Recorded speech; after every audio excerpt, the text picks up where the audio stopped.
Welcome to the ROBBCAST, I guess is the name of this. My next guest here is an author. He's an artist, and you've seen him on your TikTok feed probably as much as you've seen me. This is Will Ramsey, author of Say the Quiet Part Out Loud, Volume 1, book about 2000s emo. Nice to have you on the show. Yeah, very excited to be here. Thank you for the opportunity. So, I literally, when I started doing TikTok, I was away. I tried to avoid my natural habitat of the emo world, and I was trying to do other stuff, but it naturally picked up on my interests, and the videos that would always pop up were your videos. Like, you were the first guy that I would always see. So, like, how old are you? When did you get into this world? Like, what's the Man, backstory here? it's so wild. My age will remain a mystery until a certain point. Oh, I like that. I like but that because I can't tell. I was wondering that as well. I was like, I think he's younger than me, but like, he I knows the love stuff from that. my era. I Yeah. can't tell. Yeah, no, yeah, I like the mystery. Good call. I Yeah, respect that. it's funny that people sometimes argue in the comments like, I think he's like a millennial. I think he's Gen Z. I don't know. I'm just like, I don't. That's It's fine. awesome. Nah, Um, keep that going. I respect that. but yeah. So I kind of grew up on this kind of music. I'm sure that you did as well. Um, and when I started posting, so like when I first initially started posting on TikTok, this is like my ninth TikTok account because I sucked at TikTok for so long. Yeah. And I kind of made this account really just to promote like emo dance parties that I was doing in Chicago at the time. And then it kind of just Cool. took a different turn after that. Okay, so you were like a club promoter kind of thing? Sort of, yeah. So like I used to I mean I guess I'm slowly getting back into it, but initially I made the account because there were not a lot of like indie rock nights and kind of emo nights in Chicago, at least at the time.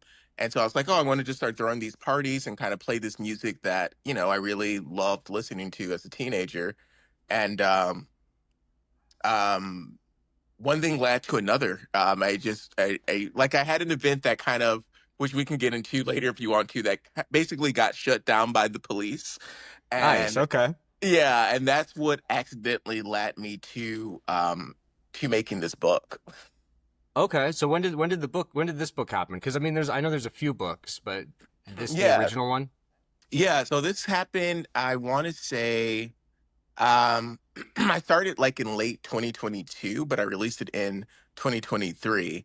Okay. Um, and like it was totally by accident. So like the way that it or part of the way that it happened is I made a TikTok.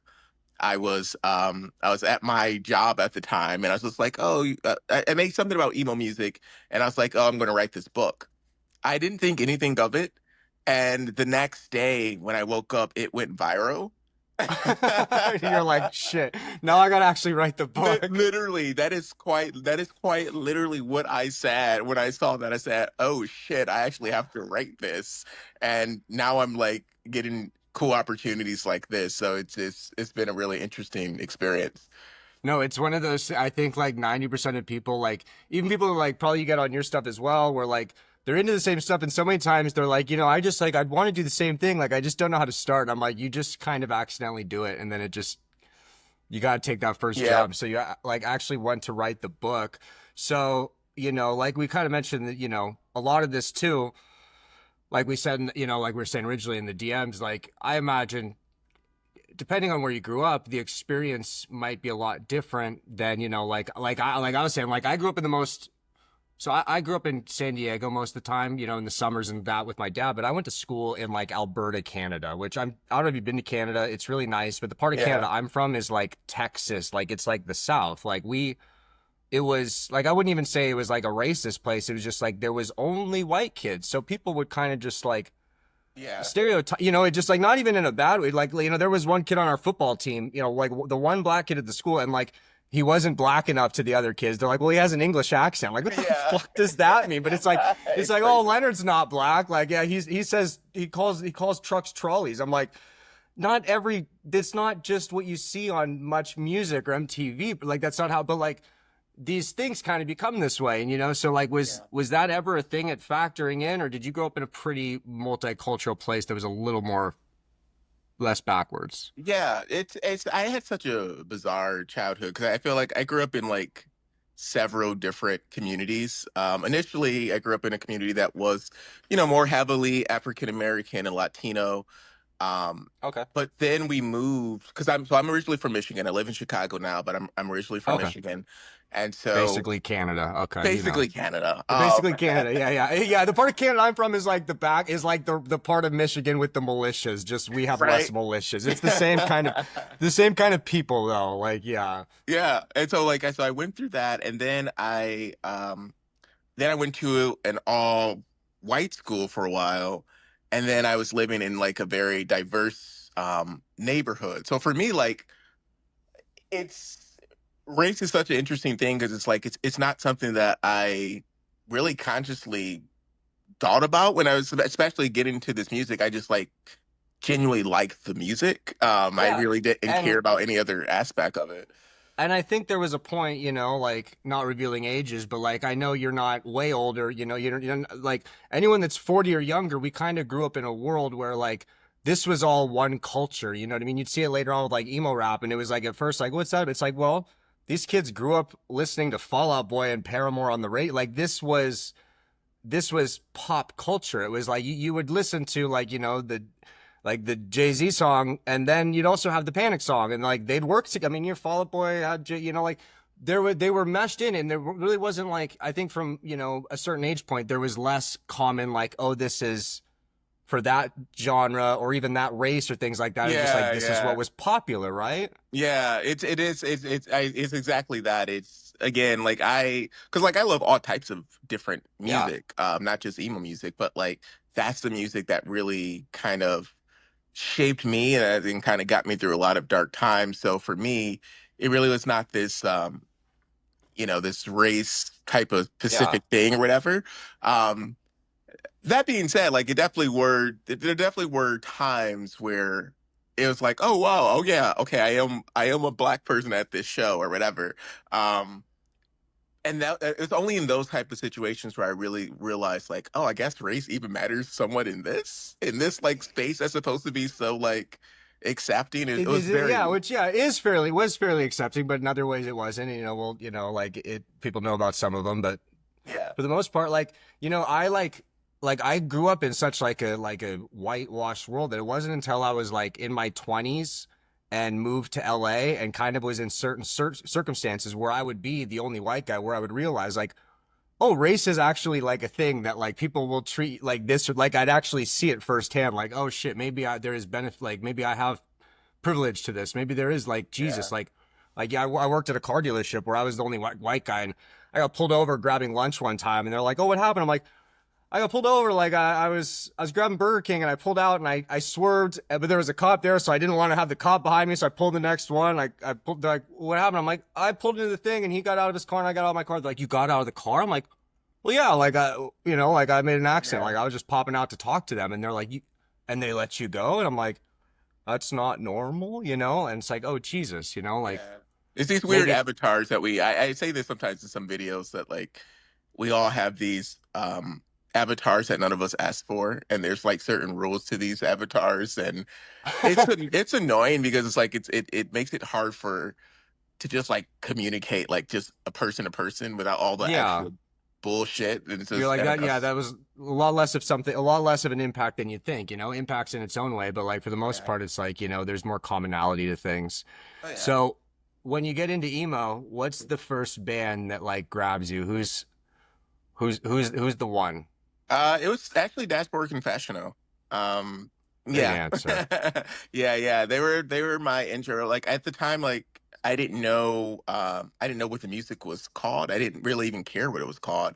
I was just like, whatever this is, yes. It's It's like this is speaking to my soul. This is allowing me to feel things that I didn't know I could feel. Like it was like yeah, it was it's Dashboard. it's so funny you say that, because like I'm thinking, and I'm like I got into like punk music at like 2002, 2003, and I pop punk, and I realized that Blink was pop punk and this and AFI, and then like I remember like someone kind of mentioning emo, and I think the first thing that I like was told was emo was Dashboard Confessional. Like Yeah. that was, and I got like, there was a Spin magazine cover of Chris Carrabba where he's got like the front up, like the little white boy ski jump, but he Classic. has like the faux hawk behind it. It's like a Yeah. faux hawk into like a push up. It's terrible. I brought it to the hairdresser and I had that haircut the like the first bit of freshman year in high school. Like I was, That's amazing. it's embarrassing. Like, yeah, I'm not making that into a clip. People don't need to know that part, but Yeah. No, yeah. I mean, I don't know. I just, his voice was just like so compelling to me. And so I went to When We Were Young Fest last year, and I got to see them for the first time, and I just like nearly cried. I was just like so happy because how, I love that band. Like, how would you agree with me? So like I've said it before, and like I really think like so like okay, Dashboard comes along, let's say early 2000s, and hands down, I mean, the Unplugged is big, but then hands down is very big, and then Vindicated is like, biggest song ever. But this all kind of coincides right as the behemoths of like Fall Out Boy and Panic and, Take Back Sunday and Paramore and these big bands coming along. So I feel like Dashboard, which I consider like to be part of this third wave emo thing, like yeah. they are kind of forgotten. They're not put in that Mount Rushmore, I don't think, as much as they should I be. I 100% agree with that, and it really does drive me crazy. Like, even when I notice, even when I make videos about Dashboard, it will get less views than if I make a video about Fall Out Boy or something. And nothing against, I love Fall Out Boy, but I'm like, I Fall don't Out think Boy's got the people. rabid fans, though. The Fall Out Boy fans are Yeah, are crazy yeah. people. And I'm friends with some of them, and I'm working on a show with one of them. And let me just say, they're bona fide. They're like boy band fans. They're No, they crazy. really are. Like, They're it's a different. Swifties. They're It's alt a Swifties. they really are. Like, it really, like, it brought it to a different level. But I don't think people, and I feel the same way about Thursday, where I feel like people don't really appreciate those two bands enough, Thursday or Dashboard. Where I'm like, you guys, like, they are the reason why a lot of those bands kind of became what they Like became. Like, Dashboard is the like the Beatles of this of the like the acoustic, the sad boy, like the confessional yeah, thing, which is like half of this world, and then that more like post-hardcore, like more interesting music wise, like yeah, like and I mean Mike Chem and them would even tell you straight up like Thursday walked so they could run, you know what I mean? Like Thursday 100%. was the basis for a lot of those bands. And Thursday was one of those bands too. Like I remember there was a local record store and they'd have like, free stuff at the counter sometime. And they had some, Thursday logos with the pin. And I was just like, oh, that's so cool. And I Yeah. wore it for like a year before I actually heard the band, like a poser. And when I finally did, I heard them on one of those Vans compilations, the Warped Tour ones. And I was like, oh, this band's so sick. Like I knew I was a fan. Yeah. Like, Yeah, they're amazing. Like, and I've seen them live like several times. It was so they played also When We Were Young Fest last year too, and I went over there to see their set, and they had people there. Don't get me wrong, but I but got it's them. not, Yeah, I got what probably was it even on a main stage? no. That's what like I that's I and I got the impression that a lot of people didn't really seem to grasp like how important this band was. Like, there was a time. So like when I was doing research for writing the book, the chapter about Thursday, I came across an article in Spin magazine. There was a time where they actually were They comparing were to They were Nirvana. spin darlings. Yeah, they Yeah, were like, yeah, because I didn't have like much internet, like middle of nowhere Canada. So the only like real access besides like MTV or Fuse in my dad's house, when I'd fly to my dad's at the airports, they'd have Spin and Rolling Stone. And like that's where I'd learn about cool bands and like, what was cool, And yeah, yeah. yeah, Thursday was one of those bands. Like they were treated like almost like an At the Drive-In or something where it was like, oh, these are Yes. people don't realize how good this band is, like critic darlings, as opposed to the other stuff that didn't get respect, Like Yeah. no one talks about My Chemical Romance like that at the time. No, that at all. That's why it's so interesting to see like this 180 with some of these bands. Come like, you know, it wasn't cool to like some of these bands. No, But Thursday was kind of one of those bands where, like you just said, they were critical darlings, basically. they got a Um, pass. Yeah, they kind of got a like the yeah, metalheads would kind of think they were like you'd get made fun of for the pop punk emo stuff, but like yeah, Thursday was one of those bands like that kind of had a pass. exactly. So it's just weird that again, Thursday and Dashboard, they just don't get the love that they properly deserve, I believe. So I think the same about them. I think if we're looking at that, that era bands. Are you familiar with North Star? So I'm familiar with North Star. I can't say that I have properly listened to any of their stuff, but I am familiar with it. I would think they're like in a step below them in terms of that sound too as well, because there's a lot of that I almost hear in like Taking Back Sunday and things like that. Yeah, which But fucking love that band. Yeah. so give me your quote unquote Mount Rushmore of the 2000s emo then. I mean, you mentioned Take Back, like now you got to cut it close. You can't love them all. Damn. Okay. Oh, this is so on the spot. Okay. I'm just gonna go with what's coming to And mind. And yeah, and yours, yeah, like, is when I do it, like sometimes I'll do it like I'm like, this is what the answers are, but it's like then people will comment, I'll be like, trust me, I feel differently than what I picked. Like I'm just picking Exactly. It's like, what makes sense to me, like for the video, but like in my heart of hearts, like my Mount Rushmore is different. So give me it's so yours. different. I'm going to I'm putting Thursday. I'm Okay, that's putting what I Dash. figured. I'm putting Dashboard. I'm putting I'm putting Taking Back Sunday because those first three albums are undeniable, and I will not debate that. And I have to put My Chemical Romance because I think My Chem was just a really special. I think they still are a special band, but they were just a really special band. Because they just brought so many different elements and introduced a lot of different things and whatever. But that's who I'm probably picking. I think Mike Hem did a really good job with like, okay, so like, I didn't hear them with Bullets. I first heard them with, I saw the I'm Not Okay video, and like, Mm. they did such a good job, I think, of like getting, because this scene to some degree kind of had like, it had like a, like a monster can ceiling, you know what I mean? Like there was Yeah. like, you couldn't really, like, even like Fall Out Boy got out of it, but like when you're associated with this stuff, it was like low, it was lower than punk, but it was lower than pop music, but Mike Yeah. Chem, like when Black Parade comes out, like they're almost treated like a metal band almost. Like they almost got like the Metallica treatment overnight where it's like, oh, this is like a rock band. Oh, 100%. Yeah. And because I know people who still don't like the genre, who still don't appreciate the genre, but they really love Mike Kim or they really love the Black Parade in Yeah. particular. Yeah, Uh, like I don't like that emo shit, but Black Parade's a pretty good album. yeah, because it's like their world building was just like their world building was just like on a whole nother level. And I saw like a huge anime nerd too. And I Okay. feel like I said this in the video, I feel like My Chemical Romance felt like an anime band in some weird ways because, like, just like aesthetically, the way they look, some of the worlds they were building, but the Okay. music was like about these very real things. Like, I don't know. This is the contradiction of that just really intrigues me, and it's just one of the reasons why I'm obsessed with that band. I was never an anime kid. I don't know. I grew up. My dad was too much of a football guy, but I grew up on pro wrestling, which I realized I got older is basically just anime. It's the same shit. Like it's really like all the wrestlers are just Yeah, ripping off anime guys. Like they're literally like nowadays, but like it's the same kind of thing where it's like world building and it's like kind of pretend. Like my friend told me about Sleep Token. I went and I'm like, the thing that intrigues me here is like there's gimmicks to this. Like even like Danger Days, Mike Chem, like, people don't like the album as much, but it's like there's a whole world here. Like, what the fuck is Battery yeah, City? Like, what, like there's something cool to this? yeah. I agree because I like a lot of my favorite artists in general do that very well.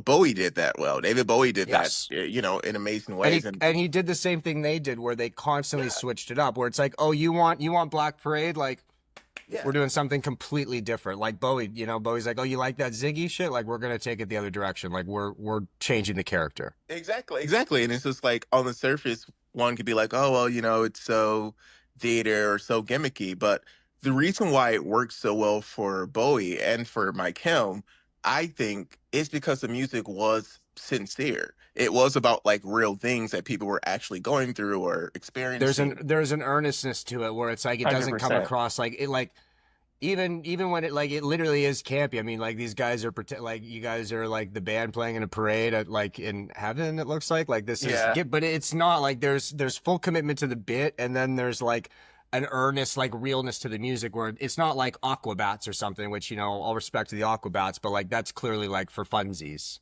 Yeah, exactly. Yeah, and I think that's why it worked because if the music itself was as I guess as silly as some of the visual presentation scene, I don't think we'd be talking about My Chemical Romance. I think it would be like one of those things where it's like, oh yeah, that was like a very 2000s thing or whatever. But it is because it is, like you just said, so earnest that I think that's what resonates with so many people. I mean, I would argue they've gotten even bigger now, which seems weird. They would, and let's touch on that in 2 minutes because that ties into musical McRib theory, which is my thesis. But Okay. also, like at those bands, like you look at them, like I saw a video from this other guy on TikTok where he's like, these bands didn't even wear tight, like the girl pants thing starts around like, you know, from first to last was his argument. But like you look at those videos of the Used and all those bands, like they kind of just look like regular, you know, the regular dudes at your school.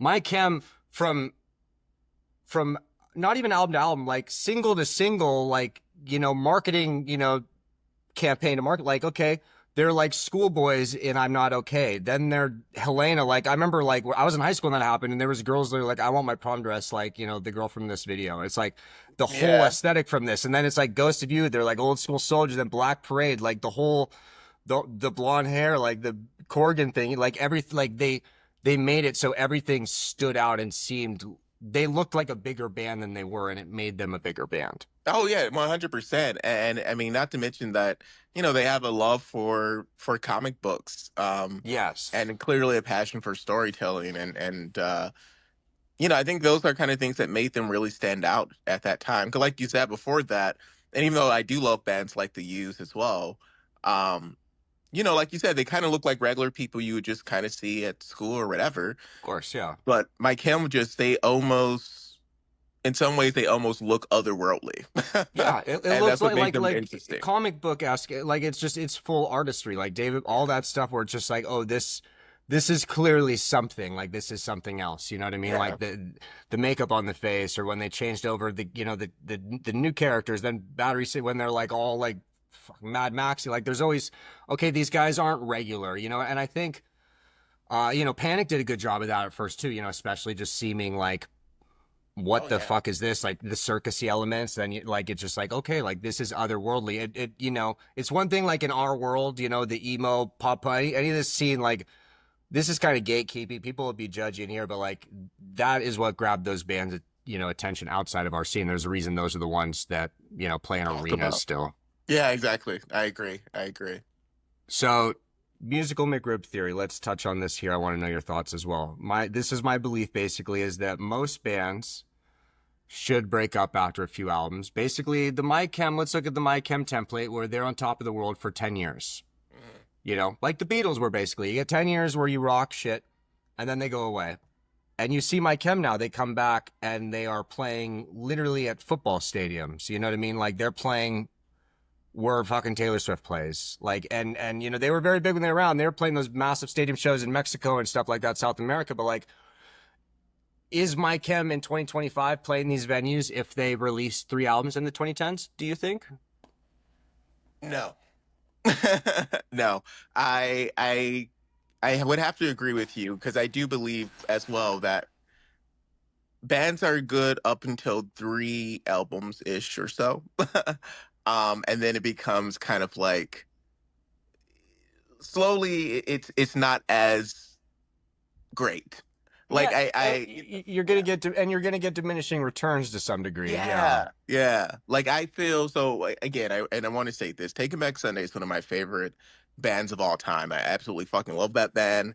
Um, but But this is a after, band that yes, like they're, yes, like you know what I'm saying. you're telling me that, like, let's imagine 2007, the band breaks up, something crazy catastrophic happens a year after Louder Now comes out. You're telling me we're not talking about like when the When We Were Young festival comes out and Taking Back Sundays on it, they're not on the top row. They're like second or third or fourth row right now. You're telling me that they are not, they're, There would be, I mean, those first 3 albums like are just so undeniable for this scene. Tell all your friends where you want to be. Louder Now. Those are, in my opinion, those are no, classic records. Those are they're classic classics. records. And I'd argue they were one of those bands like, okay, they weren't doing Fall Out Boy or My Chem numbers, but before those bands really were, or even like during their time because of Louder Now, but like Fall Out Boy, or I mean, Take Back Sunday was doing numbers. Like Yeah. these albums, these songs, like they were playing on Fuse, like they were charting. Like I think Louder Now went to like number 2 on Billboard charts or Yeah, something it like did. that. It did. Like they were like I used to compare them to another band, that we'll touch on. Brand New. Them and Brand New are so tied together, and my thing was always okay. Brand New's the critic darling, and Taking Back Sunday's the commercial one, but. Yes, you just fucking nailed that. Yes, I agree with that. But I like agree with Taking that. Back Sunday, like it's like they got the original band back to him. And I remember even when they did, I remember being like, oh cool. And it's like I've never really fully listened to an album since. Like I know, because it's like it's. I first of all, I love your theory. I love that that's the thing because I've been believing in that same idea, but I never had a name for it for years. Because as you just said, had Taking Back Sunday went away after Louder Now, when We Were Young Fest was announced, people would be losing their absolute mhm. shit. But you've watched the band lose members and then get back together, and now it just kind of almost breaks my heart seeing like I'm sure you see Yeah. some of the reactions Oh people yeah. have Oh yeah, and now. especially Like, people that aren't like it's just and people that aren't in this, they're like, what? It's like, well, all of us know that's kind of how it always sounded, but like it never sounded that great live. But you see these clips and like I remember last year, the year before, Taking Back Sunday had this little mini resurgence where like they were even. It was when 152 album came out, but like they were on. Like Barstool covered them even like they played yeah. like in a backyard even bar and it's like but there's people like oh my god like he sounds so bad and it's like that's what happens Yeah, I and wish they would have took a break because now you have Mark is now out of the band. yep, Mark Mark's on the Rocano. band, and the guitarist, what's his name? He's not on the band either. Wait, John? No, big dude. Oh, you mean Ed? Yeah. Like he's Yeah, been yeah, gone for a yeah. while. Yeah, Ed. he's been gone for a while. Yeah. Yeah. It's just not the same, and it's one of those things where it's like you want to see this band win, like because you know that this is a great band, like this band did mean something to a lot of people, and it's one of the worst feelings is watching a good band kind of like slowly decline just in terms of like the way people view them, the music, etc. Even though I personally did enjoy the most recent album, but I Oh, mean, there's obviously, great songs on all of them. Like, yeah, I'll yeah, listen one way through and like, but like I'm not throwing on, like the self-titled Taking Back Sunday or, like Tidal Wave, but it's like there's certain songs on those. I'm like, these are great, but like you generally like even this, I mean, like we both agree, we like this band a lot. Like you lose your audience's interest to some degree over time when you yeah, don't do this. On the flip side, look at like Blink 182. Like they've gone away so many fucking times that every time they come back, they seem bigger and bigger. You know what I mean? Like, it's like I yes. remember the new Blink 182 album because I didn't think I would ever hear that again. Oh my God, that was one of my favorite records of 2023, and Right? they are It's just one so of my favorite surprising. bands, one of my favorite fucking bands ever. They were my introduction to like this kind of punky alternative space. Well, it was Blink. So, me too. I've told this story before and I'll tell it again too, but like, it's 1999 and I'm 9 years old and like I guess it's my like I just channel surfing after school and I find TRL and like that's same thing like we're all diverse we all at some point we all grew up on MTV or something like that where it's like okay you'd hear all these genres at once but one day this video comes on with these three guys just running naked around Los Angeles and something about it I don't know like something about it just drew me in where I was like this is fascinating like I didn't have a word for it like I never knew the word punk was associated with that or like Yeah, Blink was not punk or was punk at some point. I never knew any of that until like a couple years later. But in the fourth grade, I was just like, that's my favorite band. Like they're funny. Like there was something yeah, they're funny so to it. good. Like, and it's that gateway that draws you in. And then same thing that became my band. Like it's my 12th birthday and I get a gift card to like Warehouse Music and it's like Yeah. $25 and I get the Eminem. Marshall Mathers just came out. So I get the Marshall Mathers Oh LP shit. like every good angry white boy from divorced parents would in 2001. I get that as I my my birthright and Yeah.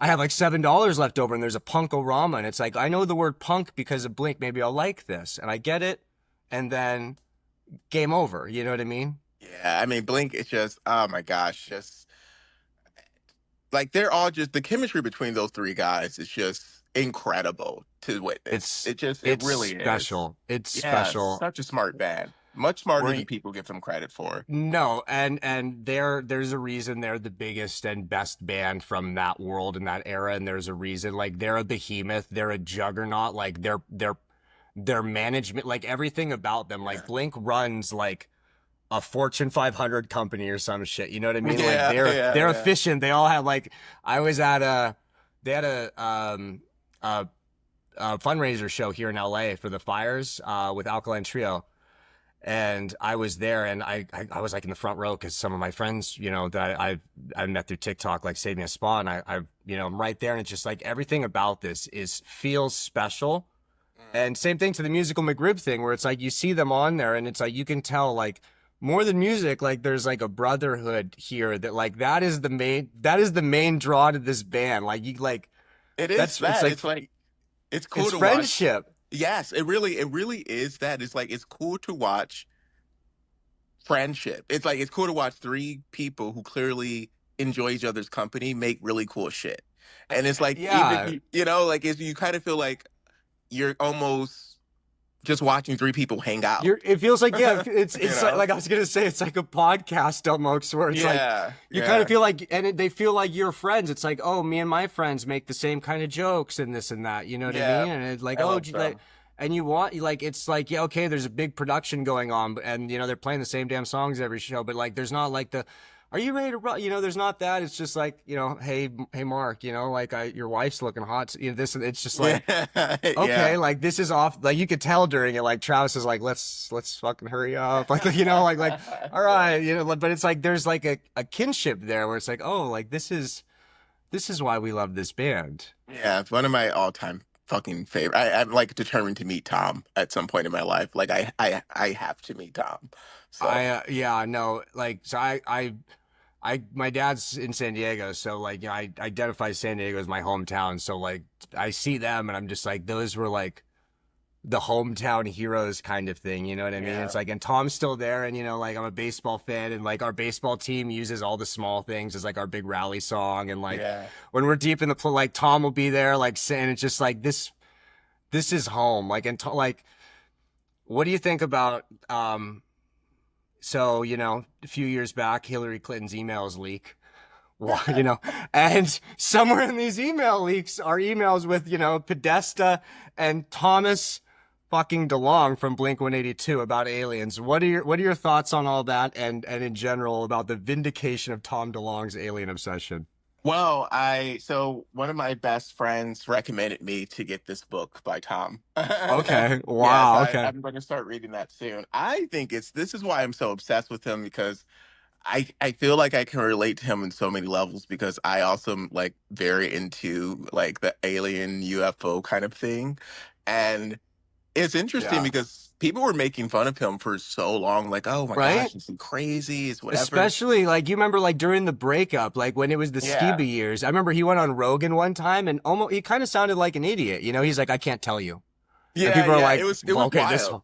yeah, It was right. He's like, wild. I seen this crazy stuff. He's like, I can't tell you anymore. It's like, well, okay, you know, but Yeah, I was just like, oh guys, this guy falling off the deep end. But yeah, I just always kind of believed in him. Like I just was like, because I do think that the universe is a far stranger place than it's people pretty would like to big. It's think, pretty you big. know. Yeah, Um, but it was cool just to see somebody go from what he was doing to go into this completely different field, and then to years later be vindicated for a lot of the shit that he was right. saying. I It's was just just like like, fuck yes. Like, gotta be the biggest vindication, right? oh Like, yeah.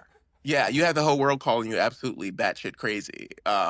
So I think I don't know, I just find him in my opinion, I think he's just like one of the most I think he's one of the most interesting people in like pop punk history or just like I 1000% agree. I think, look, my second favorite or my favorite band of all time, depending, you know, like on which age you ask me, is Alkaline Trio. I love Matt Skiba. The Matt right Skiba on. era of Blink was awesome. Like I went to shows with Matt all over. I felt like I was watching my friend get rich.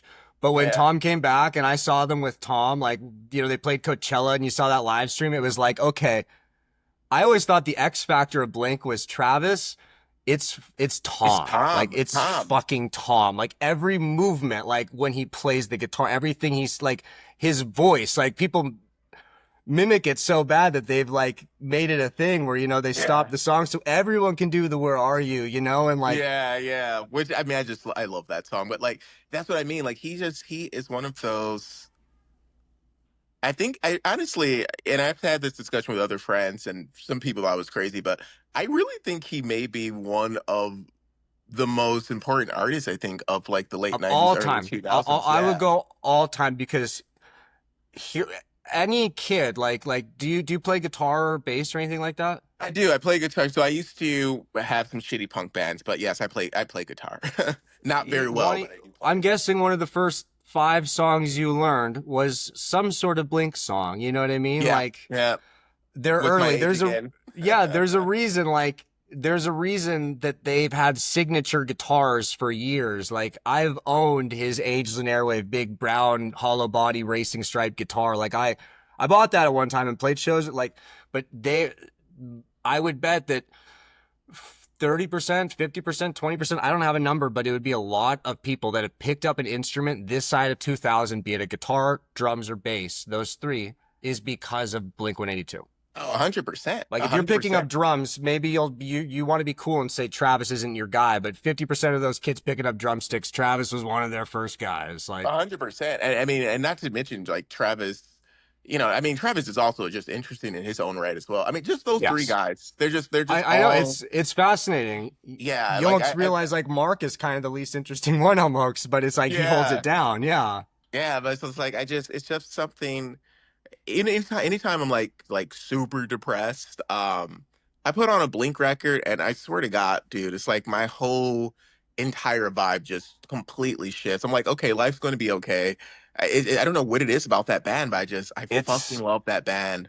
I fucking love it's that band so no, much. that's my like basis. Like that's my as I get older, more and more I realize like everything I like, everything is like it all comes back to Blink. Like that is, Yeah, it's so silly, but like that's like our era. That's our Beatles or something, like that was our yeah. Ramones, like that was that band.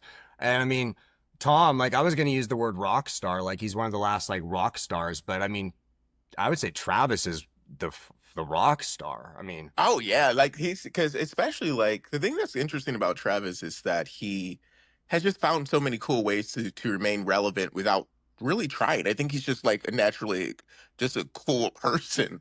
And like even during the pandemic you saw if you remember kind of the pop punk revival for when he played with MGK yeah, and for they did better or those cool worse. videos, Yeah. or with I mean, him and Posty did that Nirvana set. Yeah, he just, Right. and I think a lot of it too is just like he wants to. I think he's a workaholic who's like, I need to stay busy. Like if I stop, like I'm gonna, I you can know, relate to that. That's why I like love them because they're like they are to me, Trevi, Mark, Tom, like they are still to me they still seem like the same people they were yes, when we were introduced to them, and they are still so punk to me, but they're also they believe in work ethic and they believe in just like big ideas, but it never feels so out of reach where you can't necessarily relate.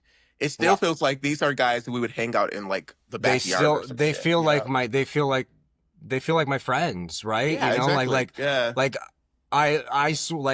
like there's this great it's on YouTube. Ernie Ball did these like The Pursuit of Tone, and they're like these hour-long documentaries, and there's this great one with Tom where he just goes through his like whole career and his life, and it's just like this dude is so punk rock, like you said. Like people think of these guys as not punk, but it's like this dude is such a San Diego SoCal skate punk at his heart, Yeah. and just everything he taught and like the way he views things. It's like this guy is like the coolest older brother I could have had. Whereas you see other bands, it's like, oh, that feels untouchable. Like Yeah, they're exactly. almost like the Exactly. opposite of that Mike Chem thing we say, where like they're of this world, the opposite of Mike Chem, but they're the best version of it.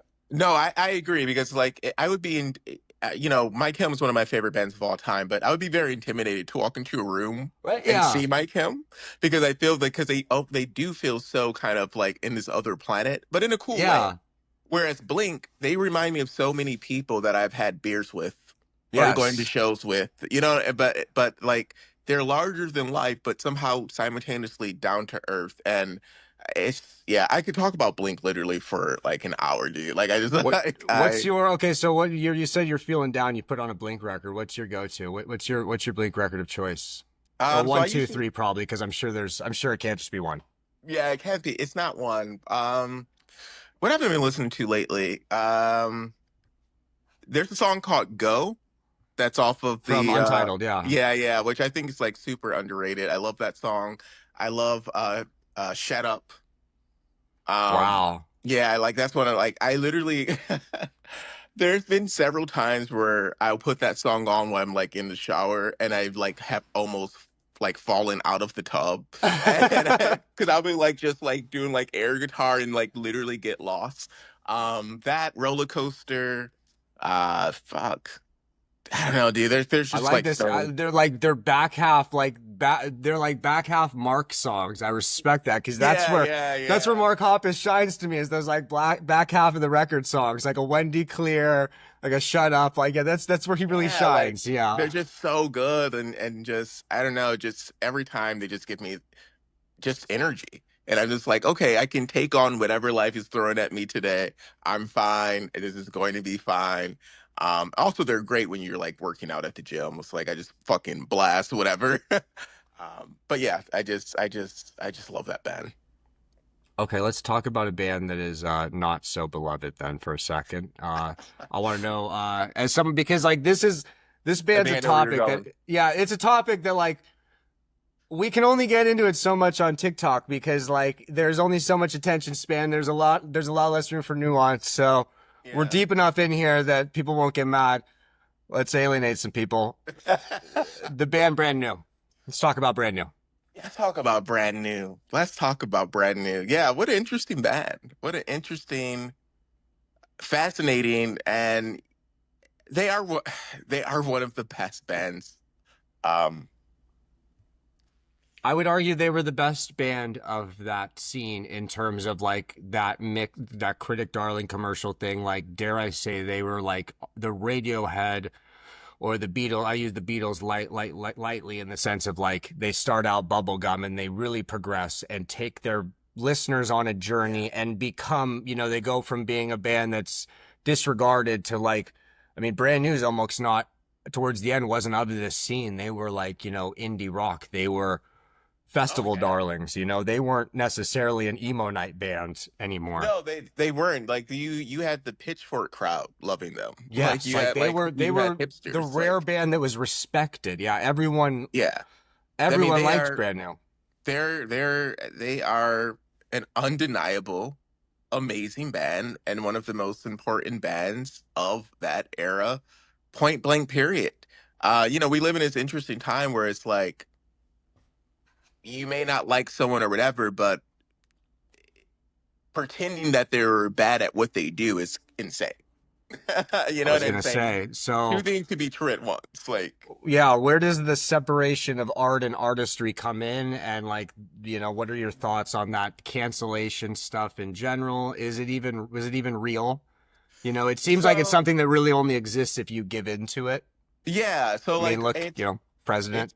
it's it's very interesting because I think, and I talk about this on my main, as you know, I got like two accounts now, but on my main account, I talk about it more. Where I think cancel culture started out like a lot of kind of movements do, like very sincere Hmm. initially. I think it was about holding people accountable initially. What it's become over the last several years has turned less about accountability and more about the endorphin rush that comes from getting likes from taking someone down. So it's become like this modern day gladiators thing where we're watching people Yes. eat each other alive because we don't have shit else to do and it's kind of fun to watch. And so, and I've been on the receiving end of that online and offline. I've had people in the Chicago scene try to cancel me. Um, it's so bizarre, like whatever. And online as well. For some of my takes, people have tried to cancel They'll me. get So upset. Yeah.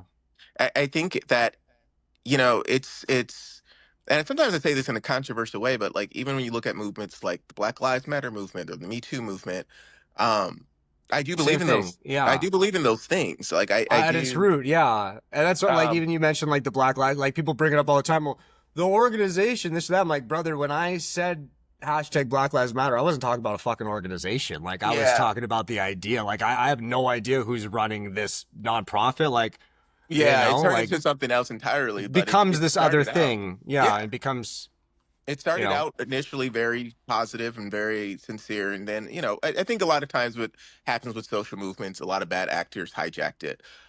In terms of canceling artists like brand new, I tell, because people have asked me like, oh, well, like, should people be canceling Jesse Lacey? And I always say to people like, I can't tell you or anyone else how you should personally feel about anything, but I'll put it to you this way: if this music meant something to you, and it still does, and it's something that has resonated with you, do I think that you should be demonized for for still enjoying listening it. to it? Yeah. No, because I don't.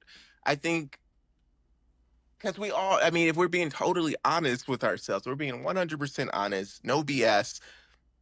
We all kind of do support problematic things and people. 1000%. Like, And I've we said the same ourselves are thing. Like, problematic. most our money, at the end of the day, most of your money is going to someone who's a problem.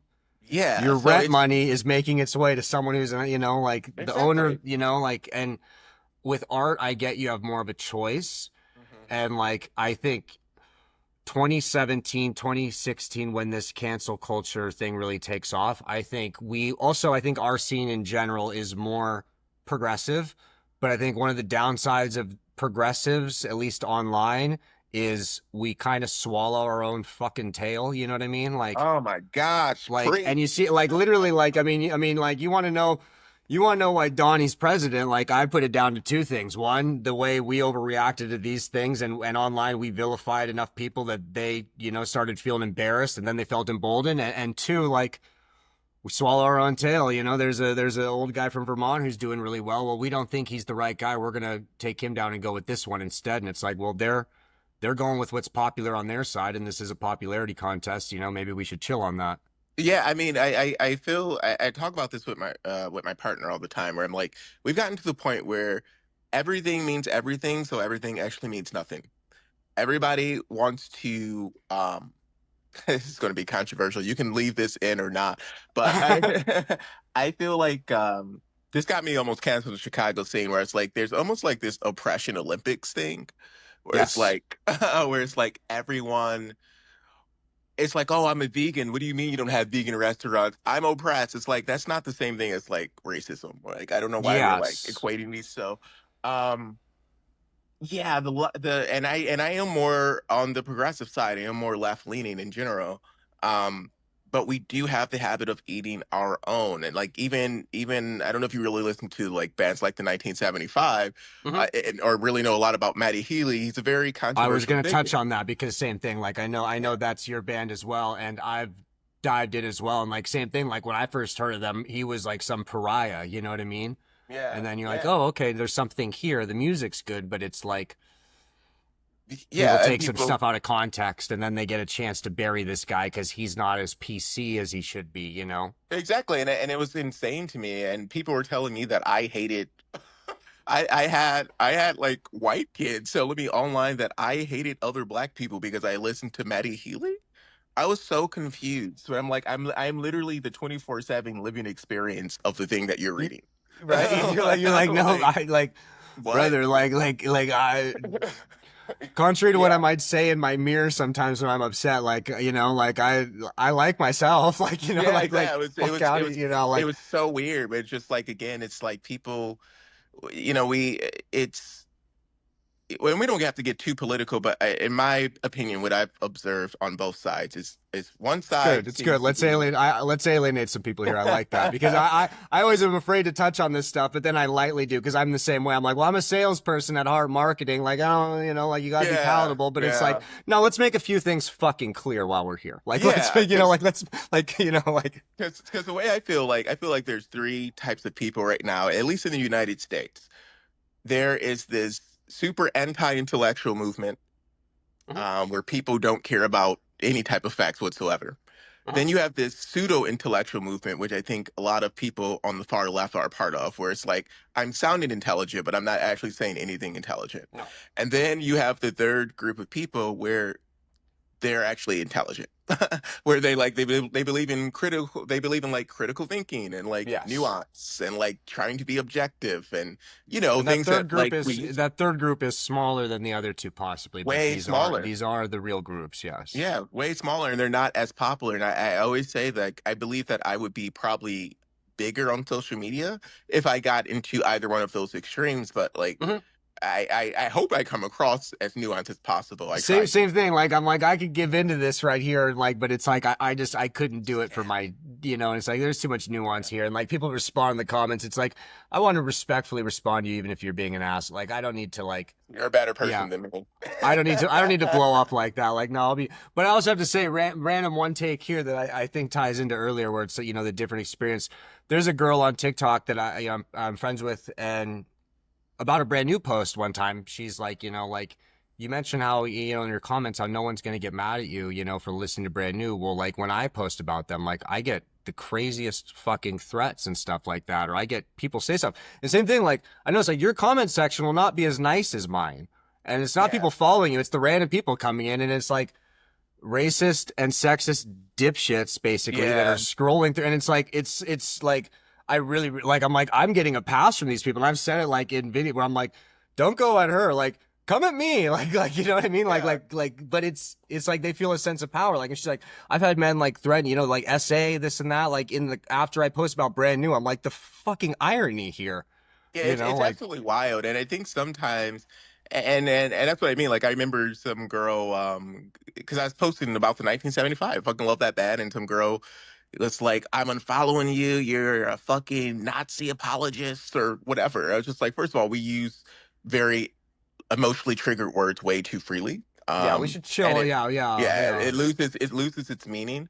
But I think sometimes, and I think a lot of I think a lot of white leftists don't want to admit this. I think sometimes if you are someone who looks like me and you do not fit in their perceived idea of whatever symbolic thing your identity politics is yes. supposed to represent, then they want to attack you. Where it's like, no, no, no, you're not. We're for you, but you're supposed to like You're act this supposed way to and be talk this. exactly like this. You're supposed to have Yeah, these that's just exact like beliefs. Like, yeah, okay, it's like insane. It's literally we're insane. your ally as long as you play your part in the A hundred stereotype, which percent. we're pretending to fight. Yeah, no, and I think Exactly. and like I like same thing. Like I'm very very left in the sense of like I am mentally and and philosophically everything is left very far left but like I'm also like marketing promotion things like that it's like well messaging is pretty important I think we got to chill on that messaging a little like we got to not be like certain things like we got to kind of chill and maybe seem a little more like this and like the white liberal type like that where it's like that's that thing it's like well we people think you think better than other people and that's kind of what has got us into these messes. Yeah, yeah, I agree, and it's just been such a weird position. That's why it's like now I always tell people like I'm left leaning. I'm like I Yeah, like this tribalistic shit. I'm like I can't yeah. relate to it. I just can't because I've met so many cool people of so many different walks of life. So it's just hard for me to be like I'm just going to stick to my tribe or whatever. When I get a negative comment for something like if I post anything vaguely political, I'll get something sometime. Or sometimes people just hop in because they'll same thing they'll assume they're like, oh, there's punk rock here, like these people are communists. And like I Yeah, own lately where this guy's like something about how against me sucked or something, and I was like, well, that's not really nice. I was gonna compliment the car in your profile photo, and he's like, well, the libs aren't very nice, and I'm like, I think 70% of people, we all want the same thing, right? Like we all want the same thing. There's just different ideas on how to get there, right? Right. And yeah, yeah. he's like, I It's also agree. He's like, tribal. thanks for the, like, yeah, this is my, it's my knockoff Ferrari that, it's like, okay, I think I won that guy. Like, I think I convinced that guy to like, just think about something twice where it's like, let's chill on the left, right thing. Like Yeah, there's it's reasons like, like the guy right now on Twitter who I used to listen to a lot, who, saying, had this really good record, My Beautiful Dark Twisted Fantasy. I'm not going to name a name, but like that, we can vilify that. Like we can vilify that shit. That there's no place for that. But if someone asks a question or they're questioning or they have a slightly different view on something, like we need to find a way to be better messengers about that. yeah. No, I agree because it's just turning to endless culture wars at this point, and I don't know, it just takes away focus from real things. And I've made more political videos as of late, but I do say, I think if maybe class consciousness kicked in, I think a lot of people would feel Yes. different about a lot of things, and not this kind of red versus blue, my team's better than your team. You realize, oh wait, we're all kind of We're getting all in this together. And like even like race stuff, like really what 90% of race stuff in America now is like class stuff, really. You know what I mean? Like if you really it's like, and we're in this together, like exactly like, okay, I'm a lot closer to being on the street than I am being a billionaire hanging a out with hundred percent. Elon. You It's know what I mean? hundred Like percent. we need to realize that, but there's really no way to get that through unless we, play a game. Yeah. We have to play the game. Yeah, we have to play the game. I'm working on a secret graphic novel, which hopefully can become popular and expose people to these ideas. I do feel like pop culture is a way sometimes to get important ideas to people in Yes. simplified ways. So Yeah.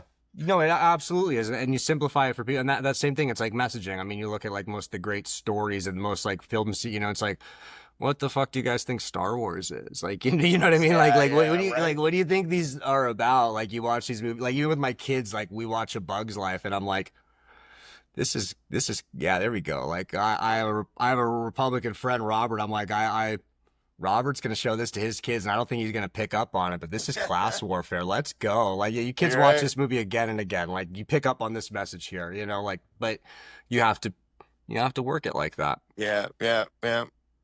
So But yeah, back as to far music here really yeah. quickly, but like, that's good. Cause like I said, like I wanted to, hopefully some people watching that get a nice clue. I have a lot of people I think that watch my stuff that are not all super left because I used to make stuff that wasn't as in our culture.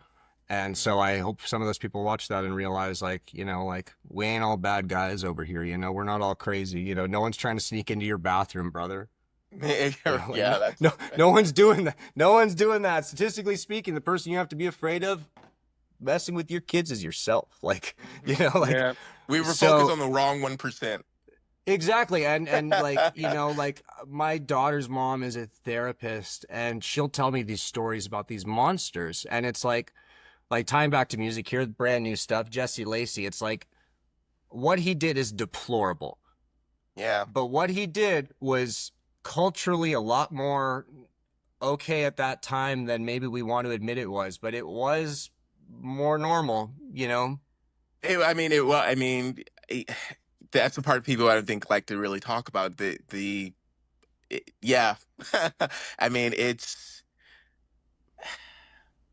one of those things where it's like, damn, I just wish Jesse just never did it. Like, I just wish he never did it. I was like, Right? Like, come on, man. yeah, Oh, man. because there So, is, and there like there has to be levels to this. Like people will comment on a brand new video and just, oh, they're done for it. It's like, okay, especially most people listening or to brand new, let's assume they're left leaning this or that. Like, are we not in the side of like prison being a rehabilitation or second chances or this or that? And even if you're on the right side, if you're a really big Christian, is everything not about forgiveness, this or that? Like, there needs to be a level of atonement. And if people want to protest the brand new shows, I think they have that right, or this or that.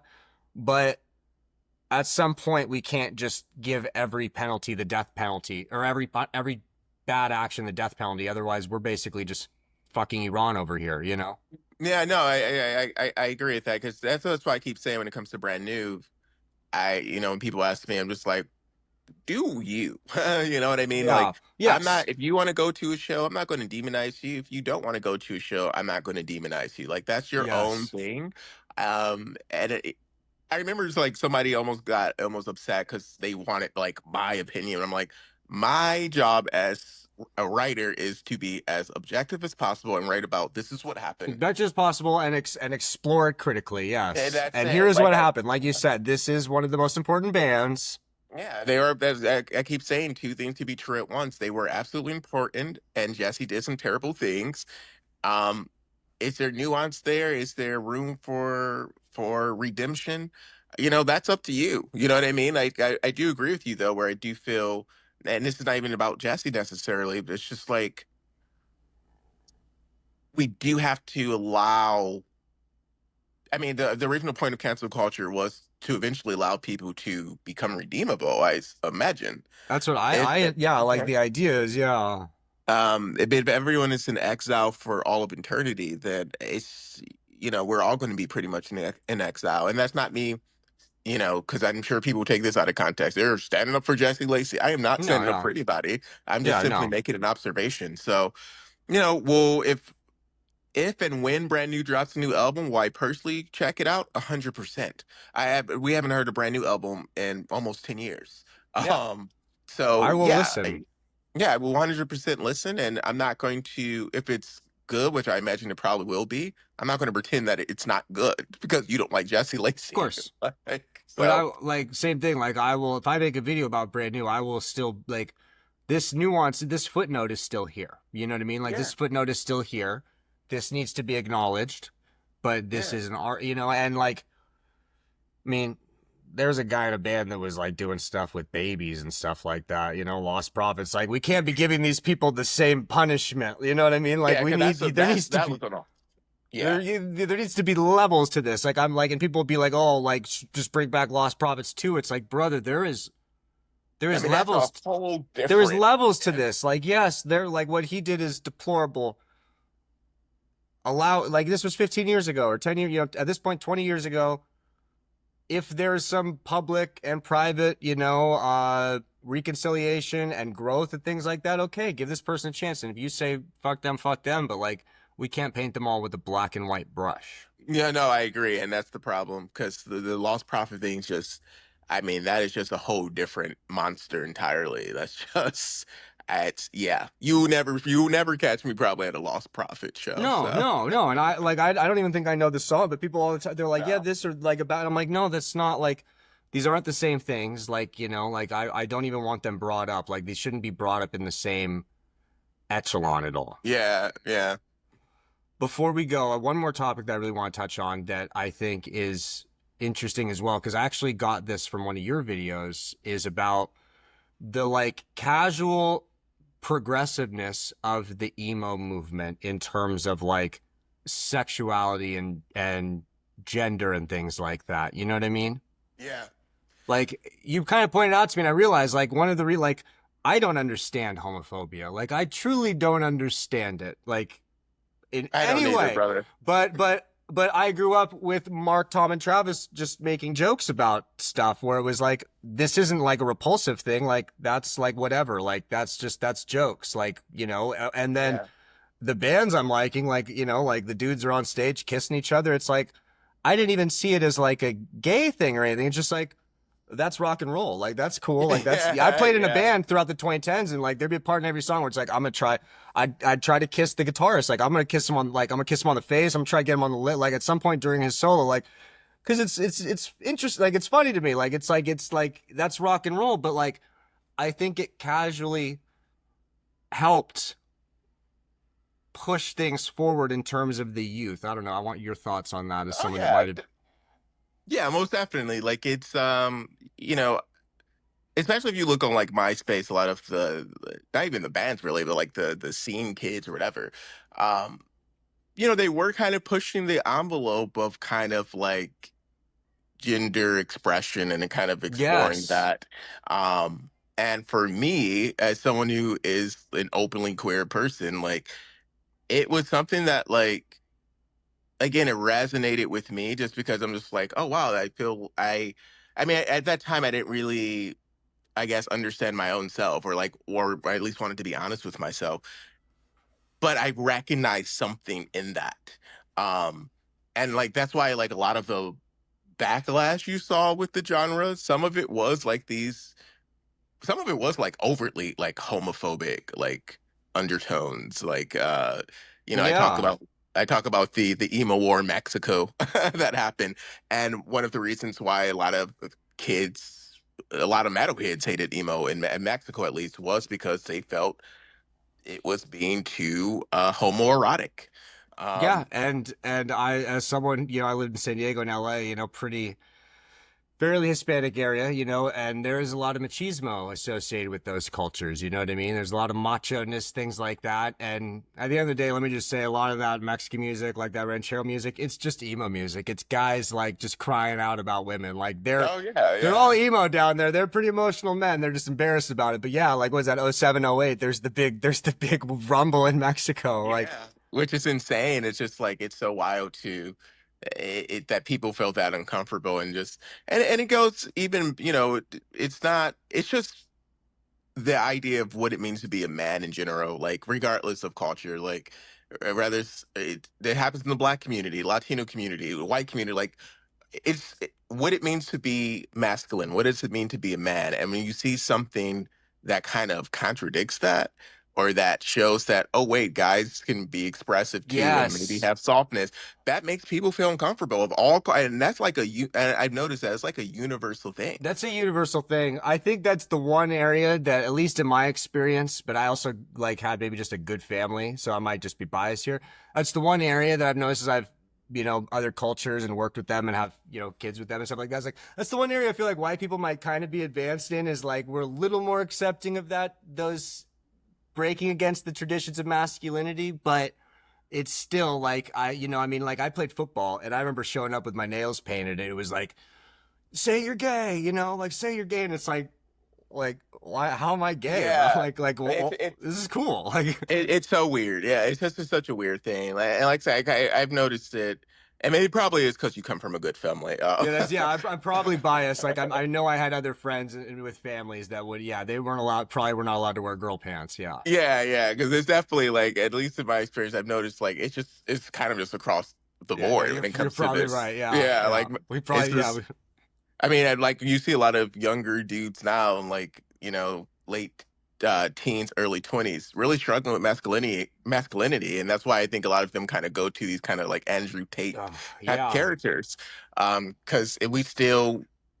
I don't know what it is about the myth of what it means to be a man, but we have these really unrealistic expectations, And and I think emo threatened a lot of that for a lot of people, emo which is did, why. and it's interesting you bring that up too, because that's something I've noticed. I dabble in stand up, and there's this stand up bit that I haven't done because it feels too long, and it feels like I really have to nail it. But basically, the thing is like the gist of it is it's harder growing up to be a white kid than anything else, because our parents tell us to make good choices and this and that, and it goes on about like how I start to understand, like, like I wanted to be a kid, you're a white kid, I could be anything I wanted to be. I wanted to be an astronaut, I wanted to be an NFL running back, and it's like, oh, you have to be smart, you have to be fast, and it's like, oh, like the world isn't as easy as we were told it was, what I mean? But like this and that, and it's like, basically the gist is like, yeah, that's why, like, you voted for Trump, like they made a space force. Maybe I could go to space. Christian McCaffrey was drafted by the Carolina Panthers. That's a white guy running. Maybe I could be, like, gee whiz, Yeah. Trump.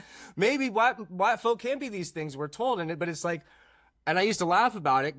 Jordan Peterson. You're familiar with Jordan Peterson? Oh yeah, Yeah, yes, yeah. he's from the same part of Canada I grew up in. And I like to spread this rumor that in middle school he went to school with one of my aunts. I never specified the aunt, but I leave this in the comment section shit all the time. And it sounds where like he got caught. He peed in his sweatpants, and the kids made fun of him and they called him Piss Pants Peterson until he switched schools. There was another story I tell where like he's rubbing on his thing, and like a girl in his, like, I'll make up, Kathy Scherzer saw him rubbing his his thing through his pants, and they called him Jerk Off Jordan, and his mom made him switch schools. I'll always leave that in the comments just to like kind of plant a seed. But like to some degree, yeah, there is like this like masculine. Oh, things are different. Like, how do I be this raw man? And it's like, you don't need to be that raw man. Like, No, that's yeah, not real. it's not real, and it's stressful for everybody involved, and it's just like it's so. And I think that's why a lot of I'm not a straight male, so maybe you can speak to this, but so like even for my own music, I have a lot of like straight dudes who like come to shows that I always find really interesting. I think alternative music, whether it's emo, whether it's punk, whether it's I don't know, fucking shoegaze, grunge, whatever the fuck, under that umbrella of alternative, I think it allows a lot of heterosexual dudes to kind of like express themselves in ways that maybe they don't feel as comfortable doing in any other setting. I You think know? I think that's fair, because, like, yeah, like I grew up with such a weird thing where just like it was not a thing to me. It was just not. But like other people, like yeah, like you'd see like from some age when they're young, it's just like not even that gay or not masculine is a bad thing, but it's like those are the jokes when you're a kid, and it's like, Yeah, yeah. oh, it's like this is gay, that's gay, you throw in the F fucking slur around left and right, and it's like, not even, it had nothing to do with, gay people. Like you're there, as a kid, you're not really thinking that. No, It's you're just not like connecting they're getting a, sexuality with so anything. yeah, no, of course. Like I'm Yeah. not like, I'm calling my friend that, and as a second grader, I'm not, I don't know. Like, but Yeah. this shit goes around, people start feeling this way about masculinity, and yeah, and there's this, where do I get that from? And it's like, okay, well, you go to this show and this guy is singing this emotional song, but he's also kind of a badass because he's yelling it or he's screaming it. And then Yeah. people, I go and there's like a mosh pit and we're like beating each other up, but like it's kind of cute because like we're all friends, like we pick each other up. You know what I mean? Like Yeah. there Yeah. was this thing like that, and I think it did a good job. Like I played in this band in high school with,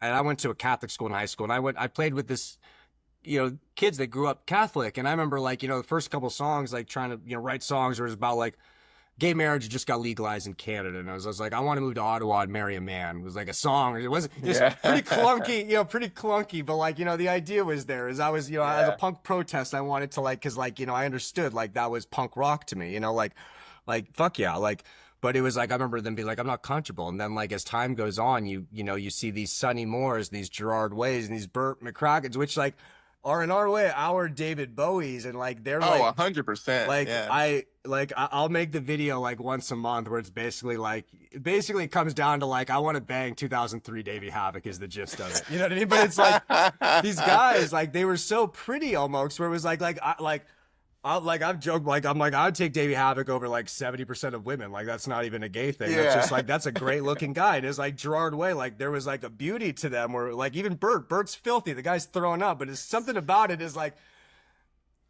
there's something kind of pretty about them. We're like, But yeah, exactly. And I think sometimes straight dudes have the weird like thing where it's like, I can't admit another man is attractive. It's like, right? Yeah, no, I I don't can get admit, that. like, yeah, like Yeah. if I see a girl who I think is like a Yeah, hot girl, I'm gonna be conventionally like, speaking, yeah. Yeah, it's a good yeah, looking girl. It doesn't mean you're going to chase her down, but you can still, you can still see. yeah, like you have eyes. Like it's so weird, but I do think that space, like alternative music, just kind of makes people kind of like lose control a bit and just, be able to maybe articulate some things they don't know how else to articulate. And it doesn't mean that Yes. they're like gay or something. It just No, it means just like, means they're almost just challenging maybe the stereotypes, I mean, especially like, in the 2000s, a lot of these kids got into this scene through Christianity. You know what I mean? Like a lot of these kids got into this yes, scene through like Not of This World, Under Oath, Reliant K, like those are their gateways, and they come in and like, yeah, like, and they have these preconceived notions that I never had. Like I was like a radical at these ages, probably just because like I grew up at the beach and with like, yeah, parents that like, I yeah, wasn't like, I don't give a fuck about like you're gay, like that's cool, like I wish I was gay, like that's, I'm like Nito, like like yeah. that's, you not like, but like to these other people, like, and you could see it slowly, and like I realize now, like they start to challenge it, whether No, hundred subconsciously or percent. consciously, and like, I mean, like fucking Panic at the Disco comes along, and it's like, this is, you guys, we're listening to musical theater here. Like this is Literally, gay. This is yeah, gay. Like there's not yeah, like there's no way around this. This 100%. is, we're watching. This is theatrical, brother. Like this is And the this is eyeliner, and it was like all these right, like kind and of they're queer beautiful. Like vibes. right, Yeah. everything about it, everything about the presentation. Like I grew up, like I was on my like Troy Bolton, Zac Efron shit. I played football, because I lived in Canada where it was only other like short white kids, so like I could ball.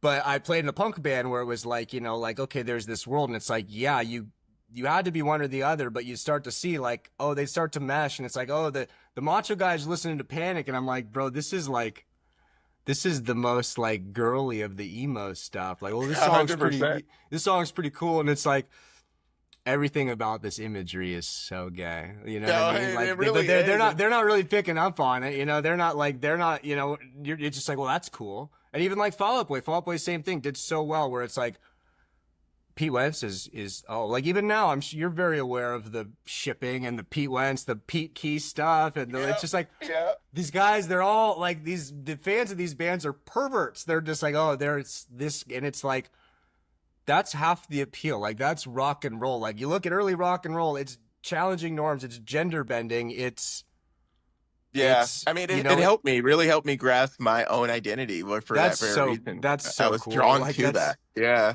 I was like drawn that to that because I was going to say because I couldn't at the time I couldn't articulate like I guess what I was feeling inside or whatever. But seeing some of these bands and seeing the way they carried themselves, I was like, okay, I couldn't say the words out loud necessarily. No, but you kind of start seeing like, okay, this is kind of maybe this is maybe where I belong. Yeah, 100%. And Yeah, yeah, like that's because that's like, so I say that's why I was like so interested to hear like your perspective on, because it's just got to be so like, like I'm hearing it as like the corniest white boy. We're just like, well, this is the music we listen to while we skateboard, and then this is the music that the girls like too. So we like this one too, and we go to Warped Tour and bloop bloop bloop. But it's like, yeah, it's beyond just that. Like it can really make you challenge yourself in that world. And like, yeah, yeah, in the 2000s, especially too, I imagine like hip hop culture at the time is very homophobic. Um, Pop culture at the time in general is homophobic unless you're a girl kissing a girl, like on a yeah, TV yeah. on a beer commercial or something like that. It's pretty homophobic, and you kind of see this world where like it's no one gives a fuck like if you're gay. Like that's cool. Like we openly like, that was awesome. Like that was Yeah. That's what I loved about it. That's why I say it was just an interesting. I mean, emo that particular wave was just like a hit of the curve on so many levels in terms of things like that, in terms of talking about in terms of mental health, in terms of a lot of things. Oh, that wasn't a thing before that. Like No, it I mean, wasn't. you look at rock bands, okay, like new metal is the big moment before that, grunge. Those are pretty much they're touching on anger, which is like an iceberg emotion. Yeah, like no, I never really grasped any of that real shit until those bands really. Yeah, I agree.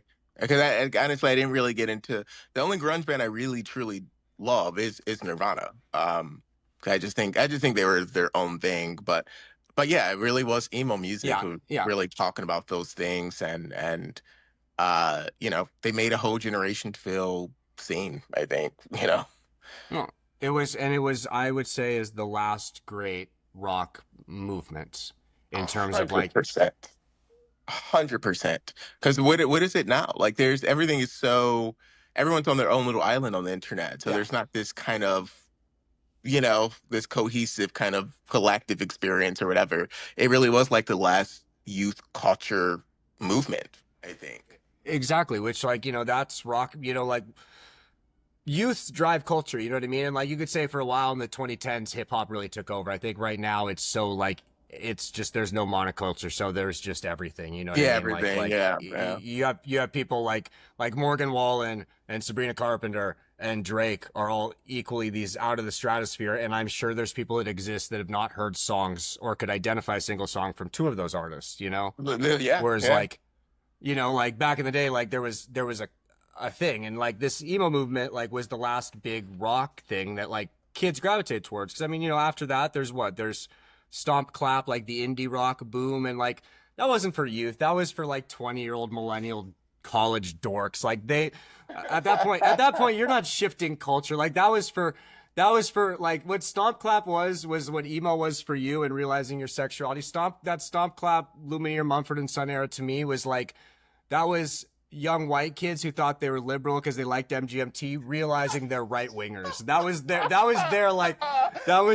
unsexual awakening, right? Like just like shit, like maybe I do like whiskey, like, and going to a brewery. And if I'm gonna get married, like, fuck yeah, I'm gonna get married in my hometown, and like, there's gonna be a barn behind it, and there's gonna Literally. be old fashions, and yeah, like, we're gonna wear cowboy boots, and like, fuck, Oh maybe shit. fiddle's cool. Maybe I should just jump straight into country, and now here we are. Like Yeah, like that to I me just is oh god. I hated most there. of that shit. I mean, I did like MGMT, but like Yeah, Mumford and Sons, I hated that yeah, that shit with a era, passion. that stuff, and like in hindsight, that's really how I see. I'm like, this was MAGA music in a way. Like this Yeah. like no, people don't like Yeah. it, and I'm sure the band. I mean, Mumford and Sons. I think they have a guy who was pretty Trumpy, but like, I'm sure the bands won't agree. But like, I'm sorry, like a lot of those fans did make their way over to Quite country literally, it's like a radio and over to pipeline. yeah. It's a Clear it's a pipeline. pipeline. Like yeah, a lot of those kids were emo kids. They made their way there to the alternative, and then they ended up Yeah. country station, and then they got some Rogan or something, and now here we fucking are. Yeah. Yeah. I agree with that. And on that terrible note, I'm gonna let you go. But is there anything before we go? We have a book here. How can people buy your shit besides TikTok? Anything you want to plug or anything fun like that? Yeah, the book is available on Amazon, on Google Play Books. Still working on part two because, like, I've told people, like, I didn't expect the first one to do so well, so I'm like just nervous about the second part. But working on part two, hopefully, it'll be out in a few months. I do have a book also about the 1975. I know that. Yes, yes. I'm gonna Yeah, have. Yeah. yeah, I and when I first saw you, I saw these books and I saw this one and I sent you a request on it and I'm guessing you just never where it's like, like you can request the item for this or that. I requested and I was like, people probably send out these requests all the time and it's probably bullshit or something like that. I actually want this book. Like I'm just gonna go ahead and fucking buy it and I'm just gonna push it anyway just because like it's interesting. I So like appreciate that. I did I was not like see that fucking request, but I do no, no, appreciate but that's why it. I was like most of the requests are like random TikToky. I was like, I'm just gonna grab this book because like this is at the very least will give me some content. You know what I mean? Like, Yeah, yeah, so yeah. I also I want to thank you for content. Like you were the one that told me about there you can't spell star without ANR. Oh, okay, You right told me on. about that, Yeah, and literally, I'm yeah. working on a podcast with a big Fall Out Boy fan, and we're about to start recording it. We're throwing around names, and her name is Amanda. And I was literally like earlier today, I was like, I hate to recommend this name because I think it's too long and it's too niche. But what about you can't spell star without ANR? Because they're ANR, and I was like, I don't think we could use it. It's too long. It's too ridiculous. But like, it works. Like, It does work. but Yeah, yeah, yeah. but I never knew that story before you, so thank you. And like my favorite is like the dashboard shit is just same thing where it's like, okay, we need to revise history. We can't let them keep burning books. You got to keep writing. We need real authors telling the truths to our children and letting them know the importance of these bands. Trying. I'm trying my best. So, Yes, thank you. yeah. I am an illiterate. I cannot write a book. So you write the books. I will get on here and I will present it to the class, the information as much as I can, and funnel them to get the actual textbook. Right on.